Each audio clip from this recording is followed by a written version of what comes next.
Something na pang-share-share! Nestle. Good food, good life.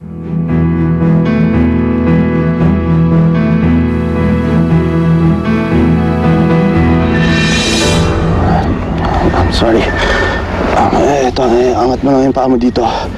Yan. Okay.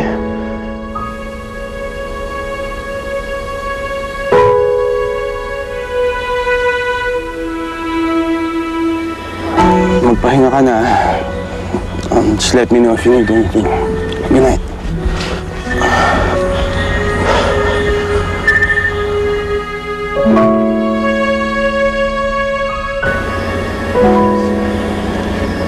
Rocky? Dad.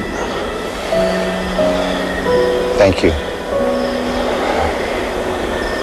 Yeah.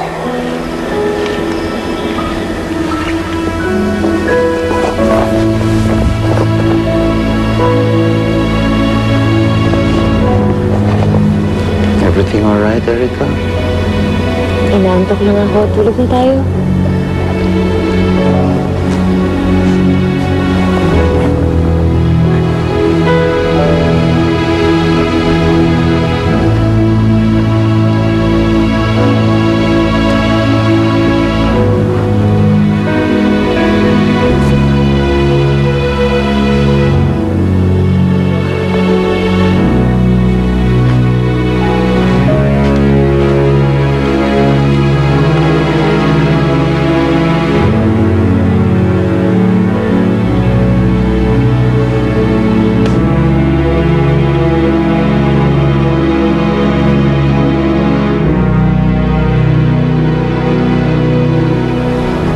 Jake!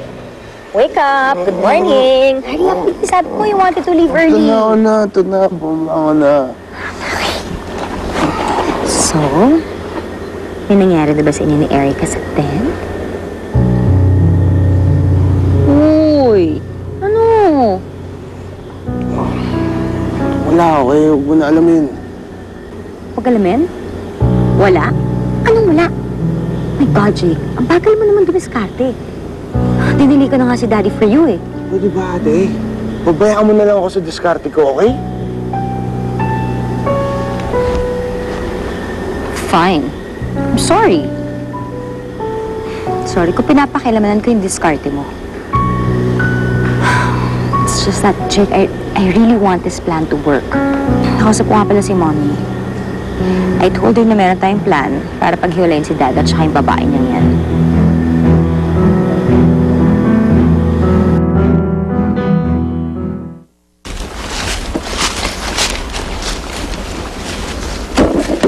Uy, ano problema mo? Marami, okay? Kaya huwag ka nang makisali. Pati ba naman ako? Tinatanong lang naman kita. Easy ka lang, tol. Masyado ka na nagpapa-apekto kay Erica na yan, ha? Naawa lang ako sa kanya dahil sa nangyari kahapon. Iba naman kasi yung hinahanapan namin siya ng butas, eh.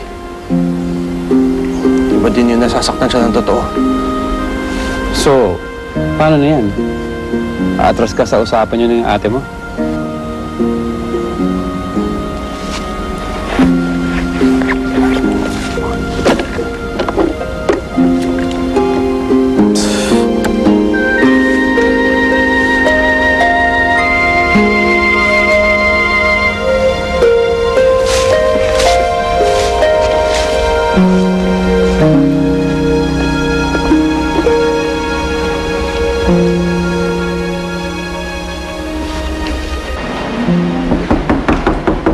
Yeah, come in.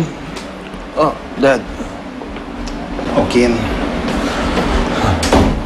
Gusto ko lang sana magpasalamat. You know, not only for helping me with Erica, but for the whole camping trip. I'm really, really glad we did it. At least I got to know you a lot better. Salamat, Waki, for letting us into your life. I'm really, really happy. Wala yan, Dad. Don't worry about it. Can we hug it out? Yeah.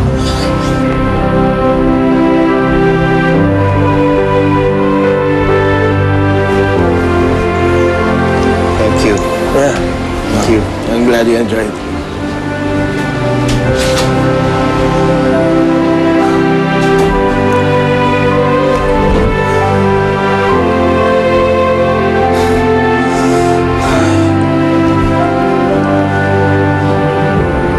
Bait pala talaga si Jake, no?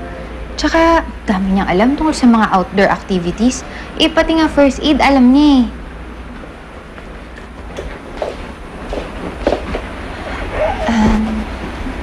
Okay ka na ba talaga? I mean, kasi di ba nung tinulungan ka ni Jake, hindi ka ba nailang? Kinarga ka pa nga niya, di ba? Eh, naisip ko kasi baka naman bumalik yung mga past na nangyari. Walang ganun, Bianx. Tinulungan niya ako, nagpasalamat naman ako sa kanya. Walang bumalik na past, okay? Past na nga yun eh, kaya tapos na. Binaon ko na sa limot.